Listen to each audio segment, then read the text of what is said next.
মানে রাস্তা দিয়ে পার হয় মাঝখান দিয়ে। কি বিশাল এলাকা,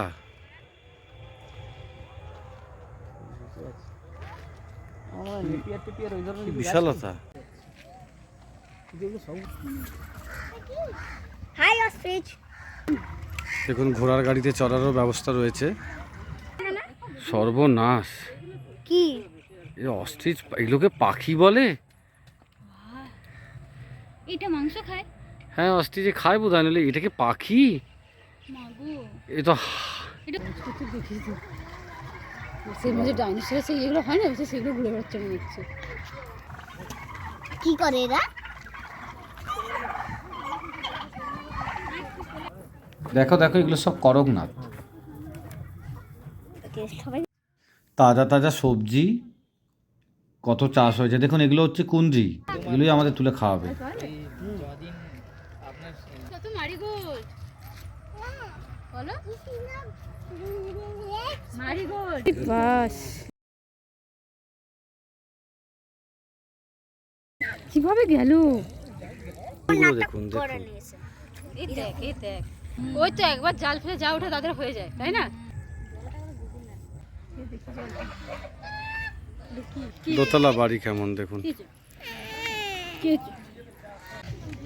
এদের মেনুতে কিন্তু খরগোশের মাংসও আছে, সব ব্যবস্থা রেডি।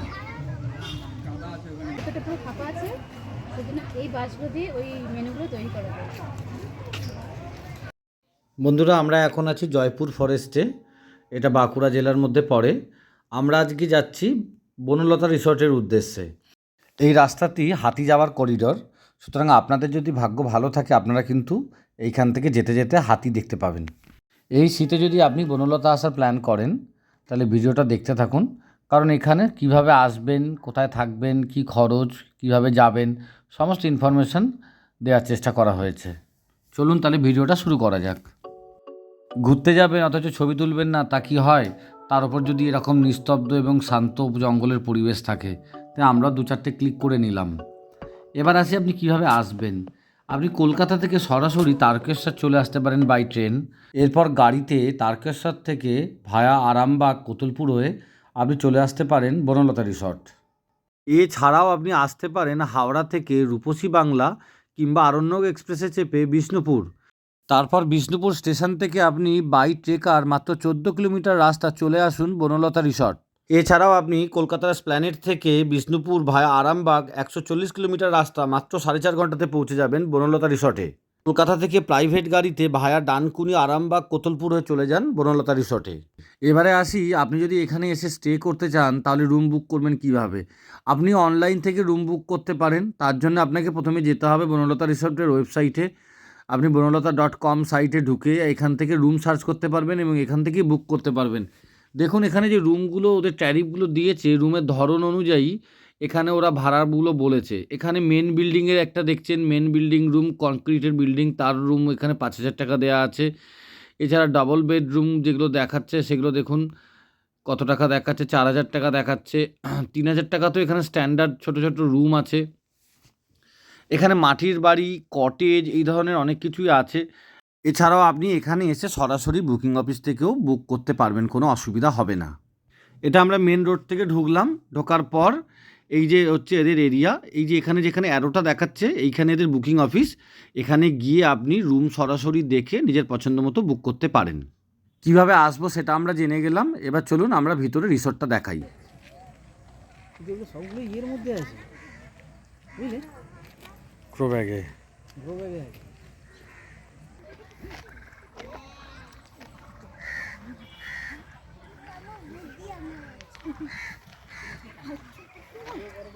শীতে আসার এটাই মজা যে চারধারে এত কালারফুল লাগবে আপনার, যে আপনি এদের চারধারটা ঘুরতে আপনার ভীষণ ভালো লাগবে। দেখুন ঘোড়ার গাড়িতে চড়ারও ব্যবস্থা রয়েছে।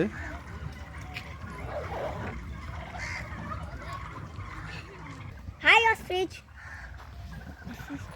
চোখগুলো রং কেন গো? এটা অস্ট্রিচ না মা, এটা সেই মাঝে ডাইনোসর সেই এগুলো হয় না, সেগুলো ঘুরে বেড়াচ্ছে মনে হচ্ছে। হ্যাঁ ঘাড়ে চলে যাবে, একটা আওয়াজও হচ্ছে সেই ডাইনোসরের মতো। সেই ডাইনোসরের ছোট ছোট বাচ্চাগুলো যেমন দৌড়ায় হ্যাঁ হ্যাঁ ঠিক ওরকম বলিউড মুভিতে। ঠিক ওরকম কি করে এরা? এদের তো মাংস খায়। এরা খায় কি করে? তো ঠোঁট কোথায়? এরা খায় কি করে? এদের ঠোঁট একটা চাপা আছে ওই যে নরম মাংস নিচে। ও ঠোঁটটা ঢাকা। দাদা দাদা দাদা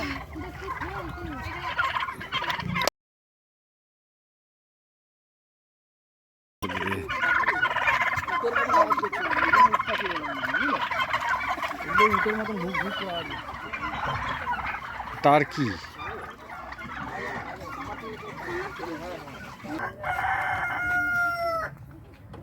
বাকি এদিক ওদিক চলে যাচ্ছে কেন? থাক না। না উট পাখি দেখ। মুরগির মাংস রান্না শেষের খাবো। সবাই জানতে মুরগিগুলো ভিতরে ঢোকা যাবে না কেন? সর্বনাশ! কি এ অস্ট্রিচ এগুলোকে পাখি বলে? এটা মাংস খায়? হ্যাঁ অস্ট্রিচে খায় বোধ হয়, নাহলে এটাকে পাখি? মাগো এ তো এটা উড়ে? ওরে বাবা, মানে এ তো দেখলে মানুষ ভয় পাবে। বলবে যে আমাকে টিটকারি মারছে। বলছে এটা উড়ে, তো উড়লে তাহলে এটা এখানে উপর দিকটা ফাঁকা, এখানে থাকতো না, এত ভারী বডি নিয়ে উঠতে পারবে না। পাখি বলে না এটা আচ্ছা বন্ধ করে দাও। পিঠে চেপে যাওয়া যায় না? হ্যাঁ হ্যাঁ, পিঠে চেপে হাঁটিয়ে যেতে পারবো। এই বিশাল আকার, মানে সত্যি কথা বলতে এতদিন আমরা দেখেছি সামনাসামনি অস্ট্রিচ দেখিনি। এ দুটো মানুষের সমান উঁচু, মানে 8 ফিট 9 ফিট ভাই। হুম হাই অস্ট্রিচ। এগুলো কুঞ্জি হয়েছে, এইগুলোই কুঞ্জিগুলো তুলে তুলে ওরা নাকি বলে যে খাওয়ায়, কিন্তু এই কটা কুঞ্জিতে এত লোকের রোজকার ভাজা হবে? ওটা তুলে এগুলো কুঞ্জি কিছুই কি বাজার থেকে আনে না? এদের নার্সারিও রয়েছে, জিজ্ঞেস করলাম, বলে হ্যাঁ এদের নার্সারি রয়েছে। কত চারা তৈরি করেছে, এত চারা তো নিশ্চয়ই শুধু সাজাবার জন্য নয়।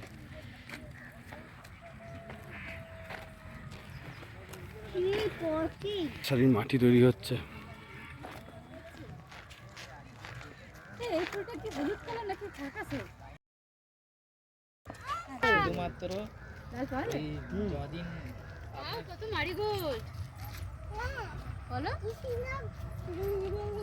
মারিগোল্ড ধানতেরাসে আসলে হতো মারিগোল্ড। আমরা যাচ্ছি মাগুর মাছ দেখতে। মাগুর মাছের জন্য সব কিছু মাছের জন্য আলাদা আলাদা করে করা আছে। তো এখানে এত মাগুর মাছ রয়েছে। এই যে মাছ, এই যে মাছগুলো ঘুরে বেড়াচ্ছে, মাছগুলো ঘুরে বেড়াচ্ছে। এমন মাছ দেখেছিস? দেখ এখানেও তো হচ্ছে, এই তো এই দেখ, পুরো খাবো বলে জ্যান্ত তুলে রান্না করে দেবে। ওই দেখ, ও মাই গড, কিভাবে গেল এই মাছটা, কিভাবে গেল দিকে? হঠাৎ করে জল লিক হয়ে গেছে, কি অবস্থা এইদিকে। কি চলে যাবে? খালি দেখে মনে হচ্ছে একটাকে ধরে তুলে নিই। আমার মনে হচ্ছে ধরে নিবে। সিংগুলো দেখুন করে দেখুন, নিয়েছে। এই দেখ এই দেখ।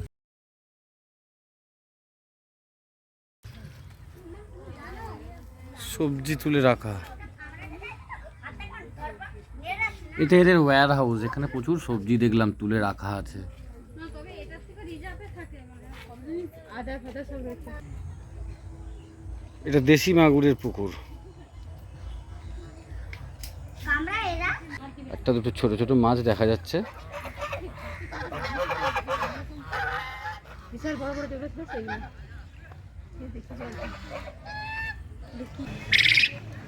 ছোট ছোট মুরগির মতো পাখিগুলো দেখুন, আপনারা কি চিনতে পারছেন পাখিগুলোকে? এগুলোরও কিন্তু রান্না হয় এখানে। আপনারা যদি চিনতে পারেন তাহলে কমেন্টস করুন আমাদের। দোতলা বাড়ি কেমন দেখুন,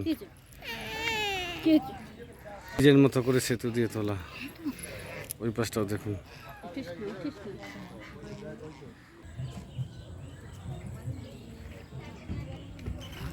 বিশাল এক এরিয়ায় বিশাল এক জনবসতি গড়ে উঠেছে, কিন্তু বেশ ভালো লাগবে কিন্তু আপনার।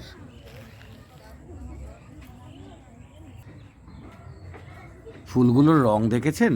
মনে হচ্ছে তুলি দিয়ে কেউ যেন এইমাত্র আঁকলো। টকটকের একদম রাঙা, হলুদ এবং লাল। প্রতিটা বাড়ির সামনেই কিন্তু এরকম বড় বড় কাঠের দোলনা দেখতে পাবেন। দেখুন এরকম কটেজ করা রয়েছে। এই মাটির ঘরগুলোতেও কিন্তু আপনি থাকতে পারবেন, আর নামেই মাটির, যাবতীয় আধুনিক সুবিধা কিন্তু সব পেয়ে যাবেন আপনি। বেশিরভাগই এই ধরনের দোতলা বাড়িগুলো দেখলাম আউটসাইড দিয়ে কাঠের টেম্পোরারি সিঁড়ি, ভেতরে কিন্তু এরকম পার্ক রয়েছে, পার্কে বাচ্চাদের জন্য স্লিপ এবং দোলনারও ব্যবস্থা আছে। খরগোশের মাংস কিন্তু এদের মেনুতে আছে, তাই মনে হলো যে এইখানেই পালন করা খরগোশগুলোই বোধহয় ওদের মেনুতে থাকে। খারাপ লাগছিল, বেশ সুন্দর লাগছিল তো খরগোশগুলোকে। এখানে কিন্তু পুরো রিসর্টটা ঘুরে দেখার জন্য এই গাড়িতে চাপতে পারবেন, সম্ভবত 100 টাকা করে নেয়।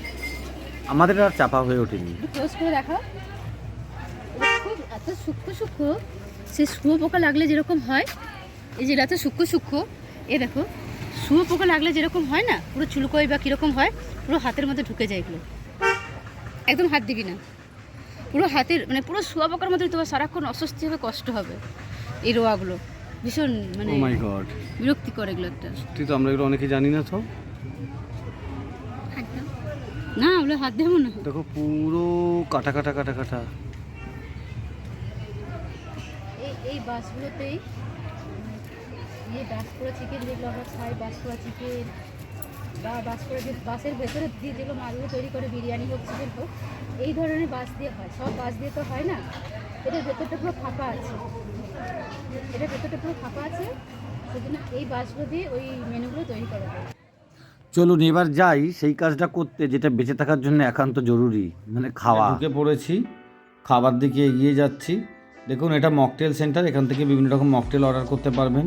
খাবার অর্ডার করে দিয়েছি। এখানে মূলত থালি সিস্টেম, আপনাকে একটা ভেজ থালি প্রথমে নিতে হবে, তারপরে আপনি আপনার প্রয়োজন মতো আপনার সাইড ডিশ নিতে পারবেন। সেখানে আপনি করকনাথ, কোয়েল, এমু সব কিছু পেয়ে যাবেন। দেখুন খাবার চলে এসেছে, খাবারগুলো বেশ ভালোই ছিল, কিন্তু আমরা গরম পাইনি, যেটা আমাদের একটু অন্যরকম লেগেছে। খাবারের স্বাদ খারাপ নয়, দামের দিক থেকে যদি আপনি বলেন তাহলে আপনার কলকাতার রেস্টুরেন্টগুলোতে যে দাম পান সেই দাম আপনার ম্যাচ করে যাবে, তাই আপনার খুব বেশি চাপ লাগবে না। এখানে আপনি বিরিয়ানিও অর্ডার করতে পারবেন। খাওয়া দাওয়ার ভিডিওটা খুব লম্বা করলাম না, কারণ আপনাদের মূল উদ্দেশ্য ঘুরে দেখানো। তো আমাদের এবারে শেষবেলায় এসে উপস্থিত।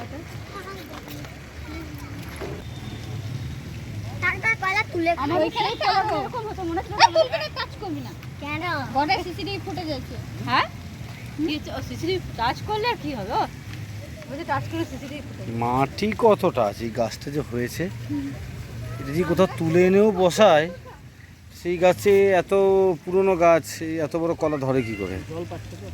জলের জন্যে।